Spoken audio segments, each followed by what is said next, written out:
Сколько бы я не просил, но ты же знала, что меня теряла. Я босиком по стеклам бегал так упрямо. И если бы не твой милый голосок, я бы упал, сделав последний вздох.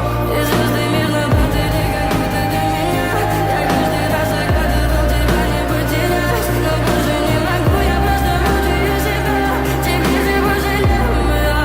В камине в 6 утра фотография твоя, горят воспоминания о тебе.